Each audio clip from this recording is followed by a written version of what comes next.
Government of Pakistan national food security and research plant breeder में jobs हैं। आपके सामने मैट्रिक वाले, प्राइमरी वाले, सारे के सारे लोग अप्लाई कर सकते हैं। इंटर वाले, प्राइमरी वाले, ग्रेजुएशन वाले, डिप्लोमा वाले, पूरे पाकिस्तान से लोग इसमें अप्लाई कर सकते हैं। देख सकते हैं आप नीचे तो देखें, अगर आप सेंट्री वर्कर, फराश, नाइब काशी, lower division clerk, stenotypist, assistant और टेक्निकल असिस्टेंट की जॉब है। ठीक है, पूरा इश्तिहार 1 मिनट में बताने लगा हूँ। अप्लाई कैसे करना है, नेशनल जॉब पोर्टल पे जाना है, njp.gov.pk लिखना है गूगल पे, वहाँ जाके ऑनलाइन अप्लाई करना है। ना कोई आपने कुरियर भेजना है, ना आपने हाथ से एप्लीकेशन दे के आनी है। इस एड्रेस पे आपने ऑनलाइन अप्लाई करना है। जिसने भी अप्लाई करना है पूरे पाकिस्तान से अप्लाई कर दो। नौकरी आपकी इस्लामाबाद लगेगी।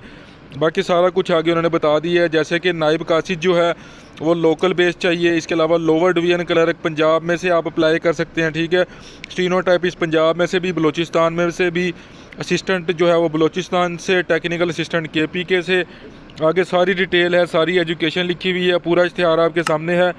रोज़ाना की बुनियाद पे इस तरह इश्तिहार देखने के लिए चैनल को सब्सक्राइब करके वीडियो को लाइक करें। अल्लाह हाफिज़।